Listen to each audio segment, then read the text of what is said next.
Halo teman-teman, selamat datang lagi di channel YouTube gua dan kali ini kita akan membahas topik yang lagi rame nih. Tentunya sebuah topik yang mungkin orang enggan buat membahasnya karena ini hal yang sensitif yaitu soal cedera pemain. Dan pekan-pekan ini kita lagi kedapetan info yang luar biasa rame itu cederanya Gavi dari cedera ACL. Sebenarnya cedera ACL ini apa? Kenapa orang bisa kena ACL?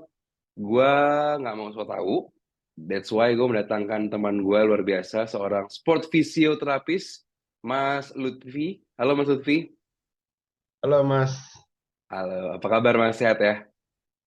sehat-sehat Alhamdulillah. Mas, sebelum kita fokus lebih jauh soal apa itu ACL dan lain, mungkin teman-teman gue yang nonton pengen kenal dulu juga nih. Gue sih udah kenal, cuman yang lain siapa nih? Soalnya Mas Lutfi ini jangan jangan sembarangan, FIFA loh dia ininya apa nih diplomanya itu diploma FIFA. Boleh Mas Lutfi silakan perkenalkan dirimu saya. Saya Lutfi, saya seorang fisioterapi, konsentrasi saya di sport fisioterapi. Jadi hampir mirip seperti di kedokteran. Fisioterapi juga punya spesialisasi masing-masing kayak gitu. Terus saya fisioterapi yang concern di sport injury related, terus performance enhancement kayak gitu. Saya 8 tahun di Liga Indonesia plus sempat di timnas juga waktu itu eranya Coach Fahri Husaini. Tadi sempat disinggung juga sama Bang Aldi, saya ada FIFA Diploma in Football Medicine. Jadi memang selain karena suka tentang sports injury kalau masalah pekerjaan, saya juga fans berat sepak bola, Bang. Saya fans Chelsea. Mana seneng ngelihat salah satu putra bangsa jadi apa ya?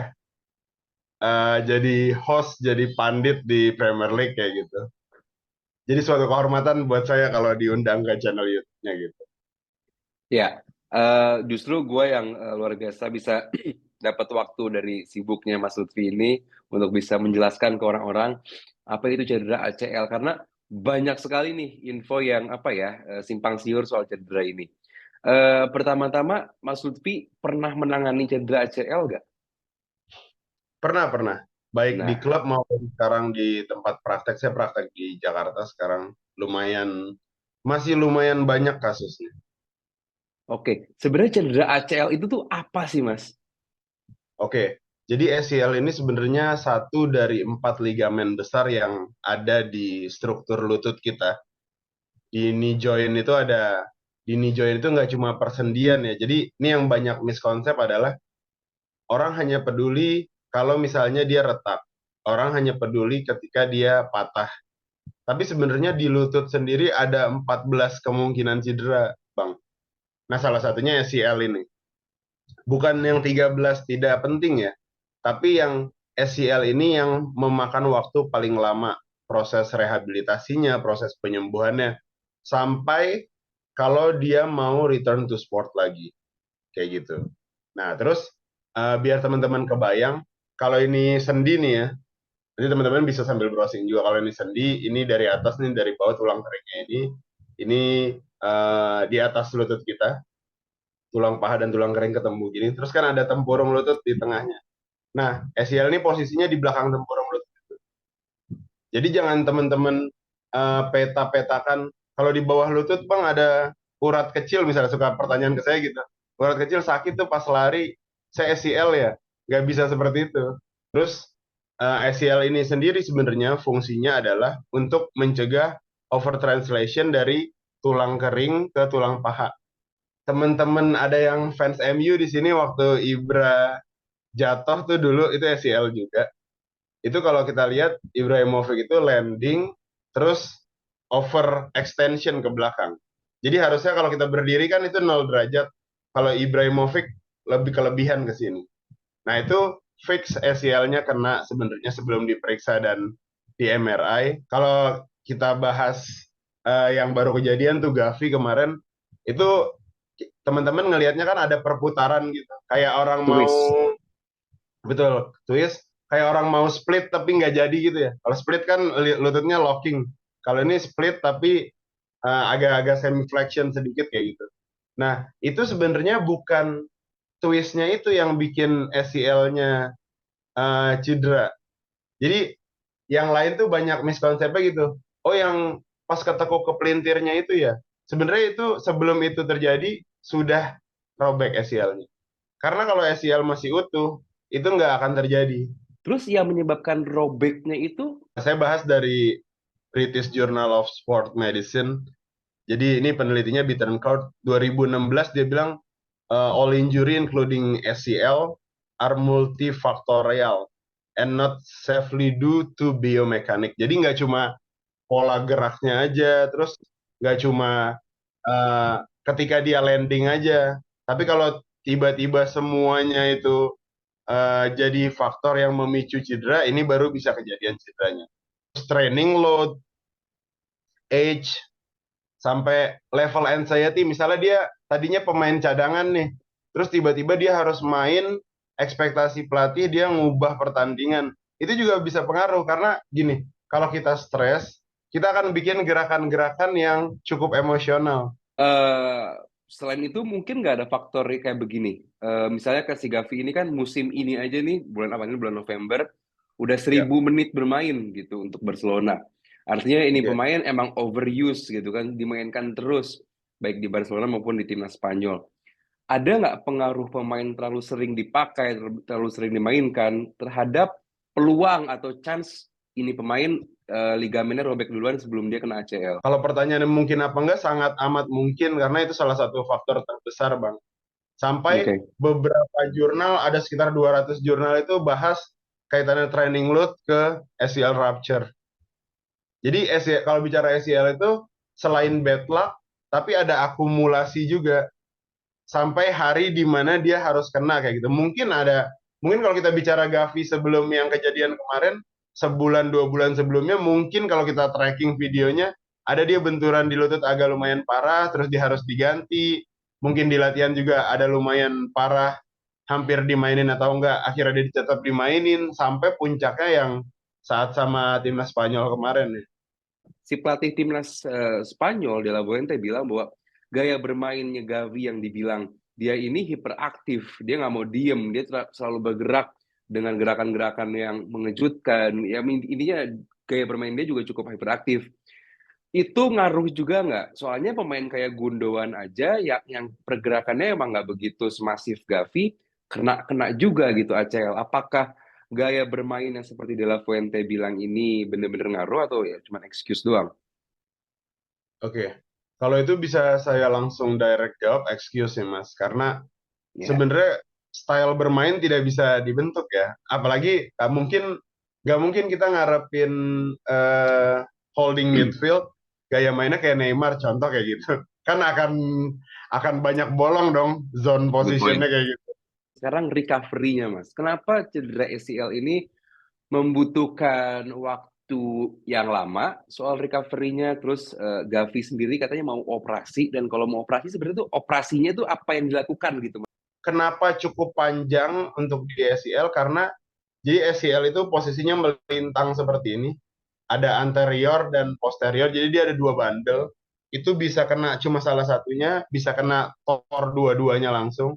Kayak gitu. Terus mereka akan posisinya kalau misalnya robeknya hanya setengah, biasanya akan dijahit aja pakai graf gitu. Terus dikembalikan lagi.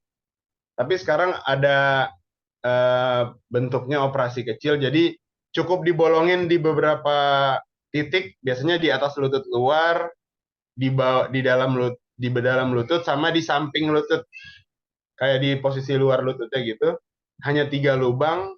Terus kalau misalnya pakai artroskopi sekarang nggak perlu digunting besar-besar, jadi masuk semacam pen gitu, dalamnya ada gunting, ada benang jahit, ada itu, jadi kayak Wow. robotik gitu. Jadi udah sampai ke situ kita kayak gitu. Jadi minor sekali luka dari luarnya kayak gitu.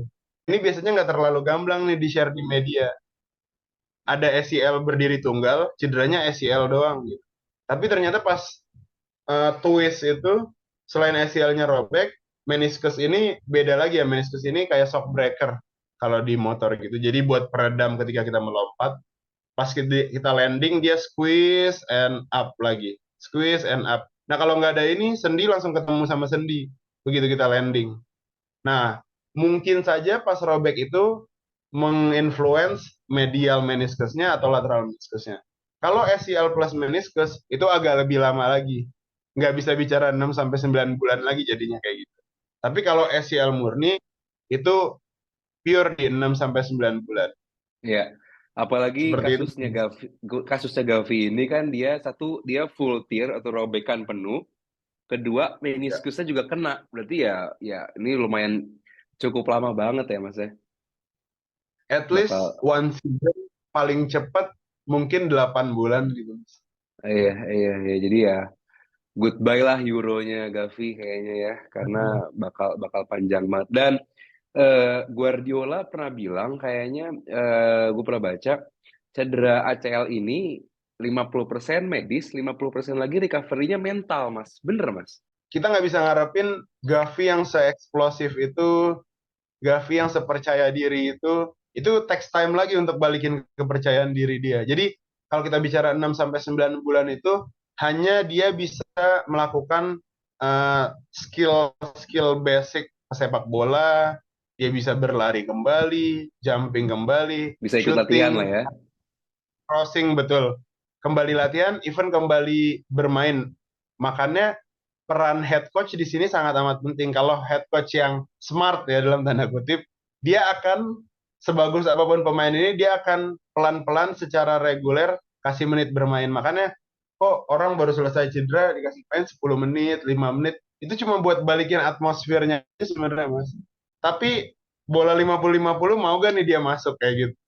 Iya, iya. Terus kalau ada yang kayak ngagetin tackle dari belakang, dia lepas gak bolanya? Atau dia tetap mau protek bolanya pasang badan dia? Nah itu cuma bisa dapat di pertandingan kayak gitu.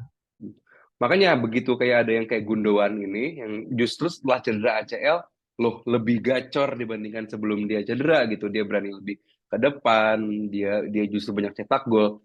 Ini berarti kan pure dia kayak warrior gitu ya, bener-bener kayak apa namanya mentalnya mental pejuang gitu ya, karena nggak gampang full dari cedera ACL ini. Ketika ACL ini complete recovery dan strength-nya terjaga dengan baik, harusnya chance kena ACL lagi sangat kecil sekali. Karena Karena mereka akan jadi lebih aware terhadap kondisi lutut dan pasti kapok lah. Saya rasa 6 sampai 9 bulan nggak bisa main bola kan kayak gitu. Menurut saya beruntung malah punya ACL di perjalanan karirnya karena dia bakal akan lebih kuat. kayak betul teguran yang baik sebenarnya buat dia lebih disiplin sebagai atlet. Wow, selalu ada hal positif dari sebuah hal negatif ya Mas. Mas tadi soal soal age tadi mungkin sedikit lewat. Ini Gavi cedera di umur 19 tahun. Dibandingkan tadi mungkin contohnya Ibra di umur 30 something. Bedanya apa Mas cedera ACL di usia semuda ini dibandingkan dengan cedera ACL setua itu? Oke, secara pressure mentally pasti beda ya Mas kayak gitu. Mungkin kalau Mental. Ibra udah lebih ke nothing tulus dan lebih berani ngambil resiko kalau misalnya itu comeback-nya prematur kayak gitu. Tapi mungkin di Gavi kan ada ketakutan. Jadi mungkin yang kena di lebih muda akan lebih struggle. Sebenarnya secara healing proses harusnya lebih bagus dibanding yang kena di usia-usia yang sudah tidak produktif lagi seperti itu kayak gitu. Yang main bola atau olahraga setelah pulang kantor, setelah apa namanya setelah kuliah mungkin yang nggak banyak waktu untuk strengthen the muscle. Apa sih tips-tips enteng, tipis receh aja gitu untuk ngejaga biar nggak cedera ACL gitu. Karena kalau atlet kan jelas lah dia punya apa namanya training untuk fisiknya dia gitu yang benar-benar strengthen the muscle. Cuman yang kayak gua gitu, yang kayak teman-teman yang main bola atau olahraga ya setelah dia kerja gitu, yang niatnya fun football tapi jadi nggak fun-fun banget karena cedera. Apa tips dari Mas? Oke, yang pertama sleeping time ya Mas. Kualitas tidur ini sangat amat penting. Jadi contoh kalau malam eh, dia editor baru tidur jam 2, besok ada futsal pagi atau mini soccer pagi atau bola pagi, saya saranin nggak usah sih. Tapi kalau kepepet banget mungkin boleh, tapi jangan main full. Karena sejago-jagonya Anda bukan orang yang seperti biasanya. Nah, itu nanti pengaruhnya ke konsentrasi lagi. Bukan terus karena jam tidurnya kurang, ototnya lemah langsung, kekuatannya lemah langsung, bukan itu ya. Tapi konsentrasi kita buyar, kita bikin gerakan-gerakan aneh, chance kita cedera tinggi. Itu yang pertama. Yang kedua, hidrasi. Jadi kecukupan cairan tubuh juga penting. Sekarang banyak ya minuman-minuman bobo, kopi, terus teh gitu-gitu. Tapi teman-teman jangan lupa yang tubuh kita wajib butuh adalah mineral waternya, air putihnya teman-teman kayak gitu. Jadi kalau teman-teman kuat ngopi 3 kali, ya Agua.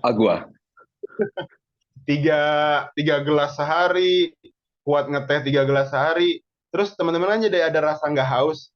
Jangan lupa teman-teman punya hutang kewajiban untuk hak tubuh teman-teman punya air putih kayak gitu. At least 2 liter per hari seperti itu. Benefitnya apa? Selain sirkulasinya bagus, nanti tubuh teman-teman juga akan lebih toleran terhadap potensi kram, potensi ketarik. Terus teman-teman juga harus warm up dengan baik. Hmm. Setiap cabang olahraga itu sebenarnya punya spesifikasi otot yang work lebih banyak dibanding yang lain. Gak butuh waktu banyak, tapi kalau teman-teman bisa membiasakan itu, teman-teman insya Allah akan terhindar dari cedera-cedera yang bikin teman-teman absen di Sunday League, Sunday League berikutnya.